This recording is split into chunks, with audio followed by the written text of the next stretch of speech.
ನಮಸ್ಕಾರ ಸ್ನೇಹಿತರೆ, ಎಲ್ಲರಿಗೂ ಆಸ್ಟ್ರೋ ಜಮ್ಸ್ಟೋನ್ ಫಾರ್ ಲೈಫ್ ಯೂಟ್ಯೂಬ್ ಚಾನಲ್ಗೆ ಸ್ವಾಗತ. ನಾನು ನಿಮ್ಮ ಡಾಕ್ಟರ್ ಶ್ರೀನಿವಾಸ್ ಟೆಂಕರ್, ಒಬ್ಬ ಚಾರ್ಟೆಡ್ ಇಂಜಿನಿಯರ್ ಮತ್ತು ಹವ್ಯಾಸಿ ಜ್ಯೋತಿಷಿಯೂ ಸಹ ಹೌದು. ಆಮೇಲೆ ಇವತ್ತು ಮೊಟ್ಟ ಮೊದಲನೇದಾಗಿ ಎಲ್ಲರಿಗೂ ಯುಗಾದಿ ಹಬ್ಬದ ಶುಭಾಶಯಗಳು. ಮತ್ತು ಈ ವಿಡಿಯೋದಲ್ಲಿ ನಿಮಗೆ ಈ ಯುಗಾದಿ ಹಬ್ಬದಿಂದ ರಾಜಕೀಯ ವಲಯದಲ್ಲಿ ನಮ್ಮ ದೇಶಕ್ಕೆ, ನಮ್ಮ ರಾಜ್ಯಕ್ಕೆ ಏನೆಲ್ಲ ಪ್ರಯೋಜನಗಳು ಆಗೋಗಿದೆ, ಏನೋ ತೊಂದರೆಗಳಾಗ್ತಿದೆ, ಅದರ ಬಗ್ಗೆ ವಿಶ್ಲೇಷಣೆಯನ್ನು ಈ ವಿಡಿಯೋದಲ್ಲಿ ಮಾಡಲಿದ್ದೇನೆ. ಸ್ನೇಹಿತರೆ, ಈ ವಿಡಿಯೋ ನಿಮಗೆ ಇಷ್ಟವಾದಲ್ಲಿ ನಮ್ಮ ಯೂಟ್ಯೂಬ್ ಚಾನಲನ್ನು ಸಬ್ಸ್ಕ್ರೈಬ್ ಮಾಡಿ ಮತ್ತು ಬೆಲ್ ಐಕನನ್ನು ಒತ್ತಲು ಮರೆಯಬೇಡಿ. ಧನ್ಯವಾದ. ನಿಮಗೆ ತಿಳಿದಿರೋ ಹಾಗೆ ಯುಗಾದಿ ನಮಗೆ ಹೊಸ ವರ್ಷ ಆಯ್ತಾ. ಸೊ ಈ ಹೊಸ ವರ್ಷ ನಮ್ಮೆಲ್ಲರ ಜೀವನದಲ್ಲಿ ಹೇಗಿದೆ, ಆಮೇಲೆ ನಮ್ಮ ದೇಶಕ್ಕೆ, ನಮ್ಮ ರಾಜ್ಯಕ್ಕೆ ಈಗ ಈ ಕೆಲವೇ ದಿನಗಳಲ್ಲಿ ನಮ್ಮ ಲೋಕಸಭಾ ಎಲೆಕ್ಷನ್ಸ್ಗಳು ಬರಲಿದೆ, ನಿಮಗೆಲ್ಲ ತಿಳಿದಿದೆ. ಆ ಲೋಕಸಭಾ ಎಲೆಕ್ಷನಲ್ಲಿ ಯಾವ ಪಕ್ಷಕ್ಕೆ ಏನಾಗ್ಬೋದು, ಯಾವ ರೀತಿ ರಿಸಲ್ಟ್ಸ್ ಬರ್ಬೋದು, ಆಮೇಲೆ ನಮ್ಮ ರಾಜ್ಯಕ್ಕೆ ಹೇಗಿದೆ, ದೇಶಕ್ಕೆ ಹೇಗಿದೆ, ಇದನ್ನೆಲ್ಲ ನಾನು ಸ್ಟಡಿ ಮಾಡಿ ನಿಮಗೆ ಹೇಳಲಿದ್ದೇನೆ ಆಯ್ತಾ. ಸೊ ಈ ವಿಡಿಯೋನ ಕೊನೆಯ ತನಕ ನೋಡಿ. ಮತ್ತು ನಿಮಗೆಲ್ಲರಿಗೂ ತಿಳಿದಿರೋ ಹಾಗೆ ನಮ್ಮ ಲೋಕಸಭಾ ಚುನಾವಣೆ ಈ ತಿಂಗಳು 19ನೇ ತಾರೀಕಿಂದ ಜೂನ್ 1ನೇ ತಾರೀಕು ತನಕ 7 ಹಂತಗಳಲ್ಲಿ ನಡೆಯಲಿದೆ. ಆಮೇಲೆ ನಮ್ಮ ರಾಜ್ಯದಲ್ಲಿ, ಕರ್ನಾಟಕ ರಾಜ್ಯದಲ್ಲಿ ಏಪ್ರಿಲ್ 26ನೇ ತಾರೀಕು ಮತ್ತು ಮೇ 7ನೇ ತಾರೀಕು 2 ಹಂತದಲ್ಲಿ ಚುನಾವಣೆ ನಡೆಯಲಿದೆ ಆಯಿತಾ. ಸೊ ಈ ಹೊಸ ವರ್ಷ ಯುಗಾದಿಯಲ್ಲಿ ಯೂಶಲಿ ನಾವು ಯಾವುದೇ ಒಂದು ವರ್ಷ ಭವಿಷ್ಯ ನೋಡಬೇಕಾದ್ರೆ 4 ಗ್ರಹಗಳ ಪಥಸಂಚಲನವನ್ನು ಗಮನದಲ್ಲಿ ಇಟ್ಟುಕೊಂಡು ಮಾಡಬೇಕಾಗುತ್ತೆ. ಸೊ ಈ ವರ್ಷದಲ್ಲಿ ಗುರು ಬಂದು ಮೇಷರಾಶಿಯಿಂದ ವೃಷಭ ರಾಶಿಗೆ ಮೇ 1ನೇ ತಾರೀಕು ಮಧ್ಯಾಹ್ನ 1 ಗಂಟೆಗೆ ಪಥಬದಲಾವಣೆ ಮಾಡಲಿದ್ದಾರೆ ಆಯಿತಾ. ಆಮೇಲೆ ಶನಿ ಗ್ರಹ ಮತ್ತು ರಾಹು ಮತ್ತು ಕೇತು, ಈ 3 ಗ್ರಹಗಳು ತಟಸ್ಥರಾಗಿ ಅದೇ ರಾಶಿಯಲ್ಲಿ ಇರ್ತಾರೆ. ಸೊ ಈ ವರ್ಷದಲ್ಲಿ ಮೆಜಾರಿಟಿ ಗುರು ಪಥ ಬದಲಾವಣೆಯಿಂದ ಎಫೆಕ್ಟ್ಗಳು ಏನೇನಾಗುತ್ತೆ ರಾಜಕೀಯ ವಲಯದಲ್ಲಿ ಅದನ್ನು ಹೇಳ್ತೀನಿ.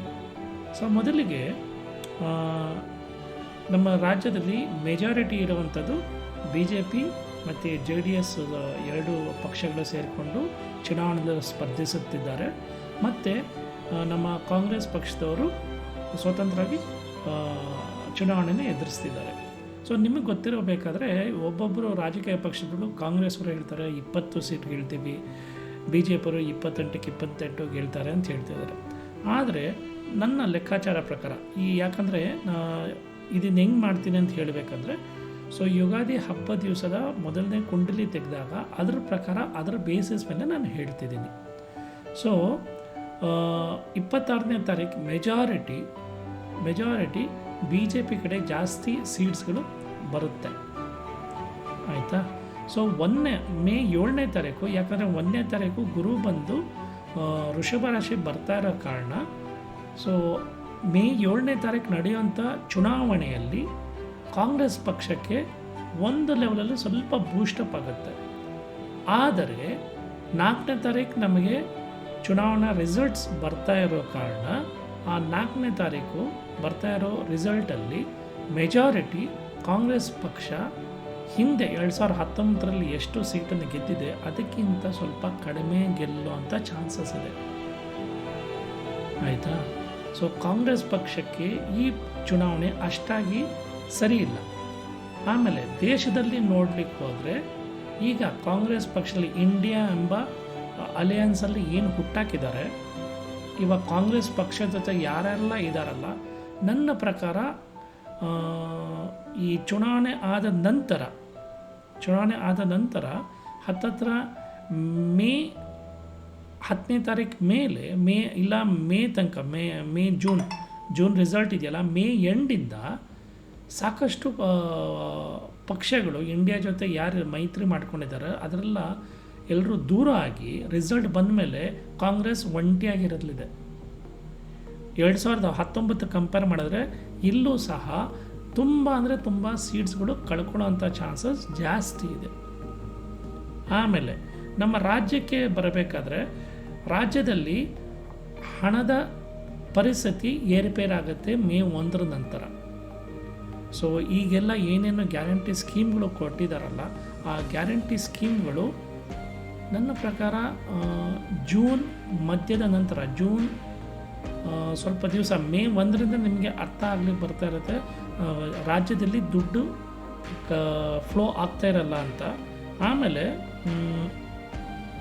ಇದರದ್ದು ಪ್ರತಿಫಲ ನಾವು 30 ಏಪ್ರಿಲ್ 2025 ಬರೆದಿಟ್ಕೊಳ್ಳಿ. 30 ಏಪ್ರಿಲ್ 2025 ನಂತರ ನಮ್ಮ ರಾಜ್ಯ ನಾವು ಏನೆಲ್ಲ ಇವಾಗ ಸಾಲ ಮಾಡ್ತಿದ್ವಿ, ಹಣದುಬ್ಬರ ಏನಾಗ್ತಿದೆಯಲ್ಲ, ಹಣದ ಸಮಸ್ಯೆ ಅದೆಲ್ಲ ತೀರಿಸೋ ಅಂಥ, ಬಡ್ಡಿ ಸಮೇತ ತೀರಿಸುವಂಥ ಕಾಲ ಬರೋ ವರ್ಷ ಬರಲಿದೆ. ಸೊ ನನ್ನ ಪ್ರಕಾರ ಈ ಮಿಡ್ಡಲ್ಲಿ ನಮ್ಮ ರಾಜ್ಯ ಸರ್ಕಾರದ ಹಣದ ವ್ಯವಸ್ಥೆ ಸ್ವಲ್ಪ ಅವ್ಯವಸ್ಥೆ ಆಗೋದ್ರಲ್ಲಿ ನಿಸ್ಸಂದೇಹ. ಇಷ್ಟು ಈ ವರ್ಷ ರಾಜಕೀಯ ವ್ಯವಸ್ಥೆಯಲ್ಲಿ ಆಗುವಂಥ ಬದಲಾವಣೆಗಳು. ನಿಮಗೆ ಇಷ್ಟ ಆಗಿದ್ದಲ್ಲಿ ನಮ್ಮ ಯೂಟ್ಯೂಬ್ ಚಾನಲ್ಗೆ ಒಂದು ಲೈಕನ್ನು ಕೊಡಿ. ಎಲ್ಲರಿಗೂ ಮತ್ತೊಮ್ಮೆ ಮಗದೊಮ್ಮೆ ಯುಗಾದಿ ಹಬ್ಬದ ಶುಭಾಶಯಗಳು. ಎಲ್ಲರೂ ದೇವರು ಚೆನ್ನಾಗಿರಲಿ. ಓಂ ದ್ರಾಂ ದ್ರೀಂ ದ್ರೌಂ ಶ ಗುರುದತ್ತಾಯ ನಮಃ.